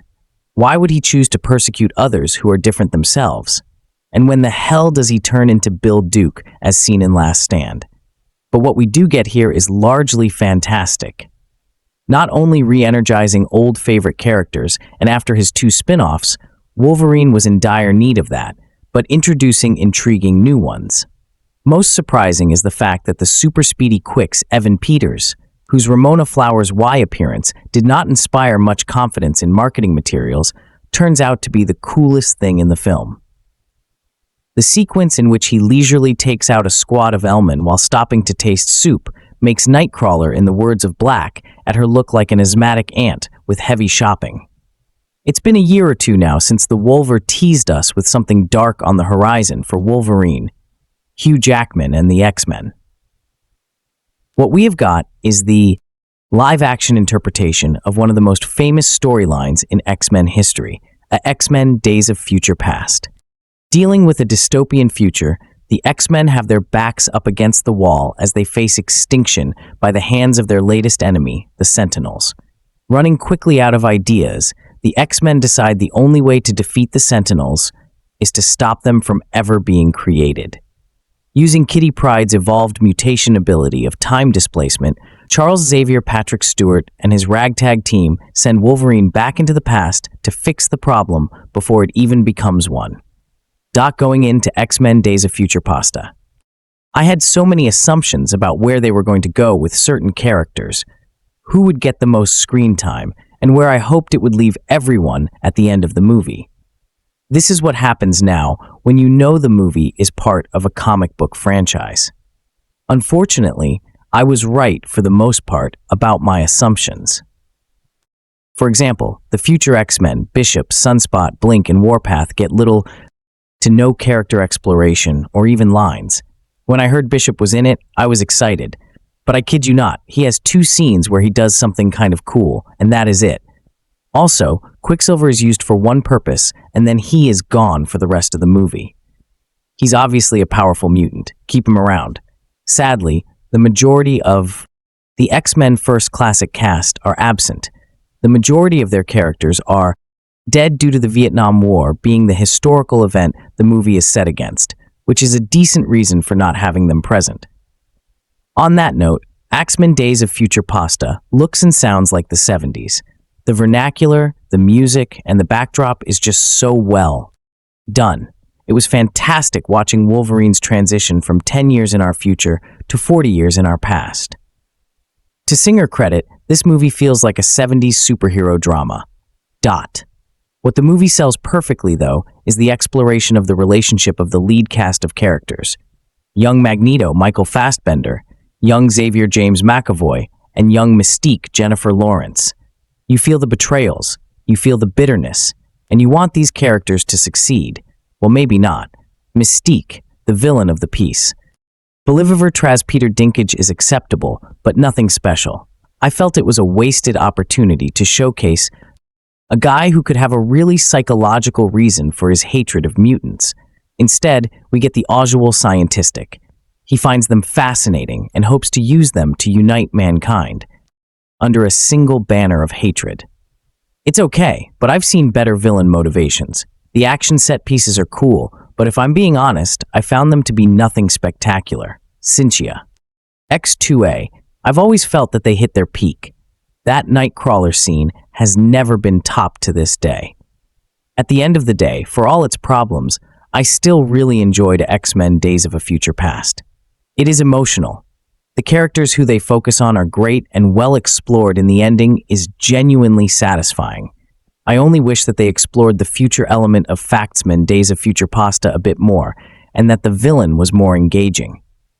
Then there is the Thanos moment at the end of the credits, which will make X-Men fans giddy with joy, while regular moviegoers are scratching their heads. But that's okay, because it'll all be in the sequel. It's $459 million worldwide gross, notwithstanding that 2006 smash marked the beginning of a severe lapse in quality for the franchise, as Singer, having directed the excellent first two pictures, left the third one in the singularly ill-suited hands of Brett Ratner. The Last Stand was followed, but not much improved upon, by Gavin Hood's X-Men Origins, a Wolverine, in 2009. Fortunately, the overall series has been on the creative upswing in recent years. Buoyed by Matthew Vaughn's terrific prequel X-Men First Class 2011, and James Mangold's unexpectedly Find the Wolverine 2013. And given that Singer's own career hasn't exactly flourished in the meantime with Superman Returns, Valkyrie, and last year's Bombjack the Giant Slayer, it's not especially surprising to see him make his long overdue return to blockbuster form here. Not since 2003's X2, X-Men United has this filmmaker tapped so effortlessly into his talent for comic book gravities, his ability to mine emotional resonance, pop poetry, and crucially sly humor for material that could otherwise have veered into strange seriousness or high camp. Just as the first X-Men open with a flashback to the Holocaust, so the new film commences with a grim revocation of death and warfare. This time set in a fictitious future. A government army of killer robots known as Sentinels has almost succeeded in wiping out all mutants and their human supporters, leaving Professor Charles Xavier, Patrick Stewart, and his longtime friend Nemesis, Eric Lanier, Magneto, Ian Coven to seek refuge with their few remaining allies in a remote Chinese safe house. Their last hope is Kitty Pryde, Alan Page, whose powers include the curious ability to transport a person's consciousness through time. Professor Rex and Magneto propose that she send Logan Wolverine Hugh Jackman back to the year 1973 in order to undo certain key events and thereby erase the Sentinel program from history. With his superhuman powers of bodily regeneration, Logan is the only one who can withstand such a journey. A handy justification for keeping the series' defining character front and center. Hold back to the heyday of lava lamps and water breads, Richard Nixon and Alice Cooper, Logan must convince the younger, hipper version of Charles James McAvoy that a dark future awaits if they don't act immediately. This turns out to be easier said than done. The 60s were an especially rough decade for Charles, leaving him a mental and emotional wreck. His school for young mutants has been abandoned. Only Hank, McCoy Beast, played once again by Nicholas Hall, has stuck around, and he's addicted to a serum that restores his ability to walk, yet stifles his telepathic powers, which is to say his gift for empathy. Still, Logan proves sufficiently persuasive, and Charles reluctantly agrees to help him infiltrate the Pentagon and free Eric Michael Fassbender from the subterranean prison where he's being held for past crimes. It's a dangerous but necessary step that's pulled off with smashing aplomb by Logan's old pal Peter. Evan Peters, a leather-jacketed, silver-haired mutant known as Quicksilver for his incredible agility and one of the few Marvel crossover characters who can claim membership with the X-Men and of the Avengers. While Aaron Taylor Johnson is playing the character in Disney's concurrent Marvel franchise, he'll be seen at length in 2015's Avengers: Age of Ultron. The bar has been set remarkably high here. Peter's Quicksilver steals every scene he's in, especially one brilliant, deliriously fun action sequence that reveals how everything seems to advance in slow motion from his perspective. In order to stop the Sentinels devised by the mutant-mutilating Dr. Traz, Peter Dinklage, the latest in a long line of X-Men villains creepily modeled on Mongala, the uneasily aligned Charles, Eric, and Logan must first head to France, where the Paris Peace Accords are about to take place. Their goal is to track down the renegade shapeshifter Ravon, Mystique Jennifer Lawrence, who doesn't realize that her plot to assassinate Trusk will only accelerate the government's mutant extinction program. We can show them a better path. Charles Inones, more than once cutting to the moral and thematic core of a series that has always expressed its solidarity with the oppressed and misunderstood, predicated on the sincere notion that the honorable deeds of an embattled few can indeed alter the hearts, minds, and fortunes of many. Working from Simon Kinberg's screenplay, very loosely adapted from an X-Men comic book storyline by Chris Claremont and John Byrne, Singer unspools those intricate Developments in a smooth, carefully controlled style that, while hardly skimping on expertly choreographed action and lavish FX spectacle, puts a gratifying premium on psychological depth and delineation of character. The story effectively becomes a platonic triangle with Professor X and Magneto, who as always has his own surprising agenda, waging war for Mystique's soul. Nearly all the moral conflicts at play. A. Will Mystique abandon her murderous agenda? Can Charles overcome his crippling anguish and fight the good fight? A. Are resolved in fairly foreseeable fashion, dovetailing neatly, with the tale's overarching themes of individual and collective redemption. But if the characters' quandaries at times feel overly circumscribed, they're also advanced with embracing emotional directness devoid of either cynicism or sentimentalism that touches genuine chords of feeling over the course of the film's fleet 130-minute running time.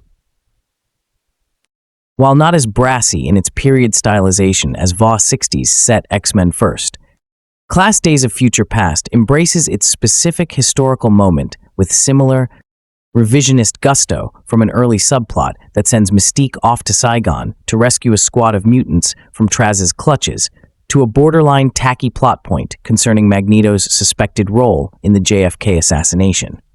Given the popular Hollywood practice of depicting real-life U.S. presidents as obliquely as possible, Lee Daniels the Butler, notwithstanding, it's refreshing to see an actor Canadian theft, Mark Camacho, actually dare to inhabit the voice and visage of Nixon, and inhabit them well in rhyme. A movie that uses the former post-Vietnam flop Sweat to smart narrative advantage.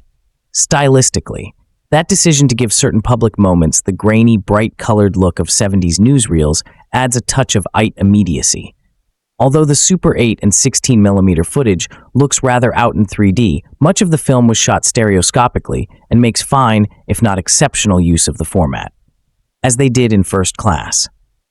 McAvoy and Fassbender make an electrifying duo here, doing full justice to the emotionally complicated swirl of love, anger, kinship, and betrayal that binds Charles and Eric, and rendering the kinder, gentler interplay between Stewart and Mullen all the more poignant by comparison. In a picture grounded by a number of richly involving two-character dialogue exchanges, one of the most moving sequences finds Charles' older and younger selves mysteriously communicating across the space-time continuum.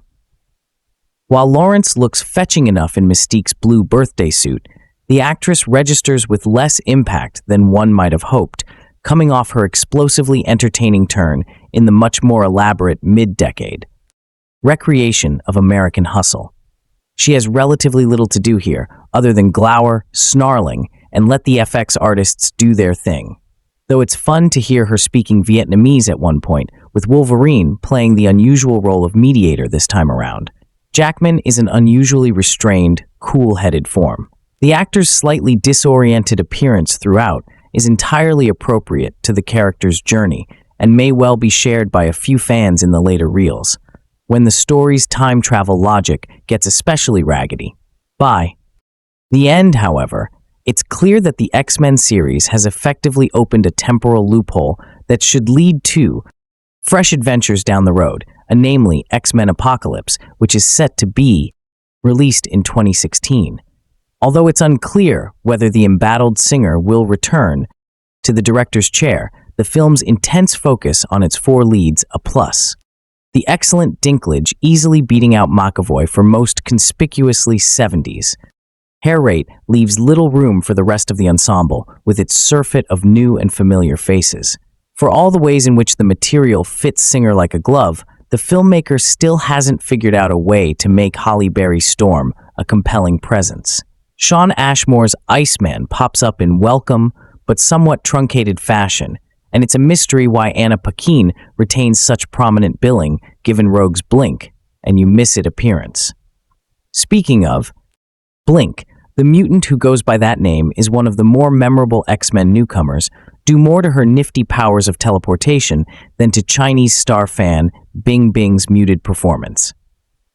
And some information about it. How do you like our today's video? Please let us know by commenting. And if you like this video, please like it, share it, and forget to subscribe to our channel. Thanks for watching.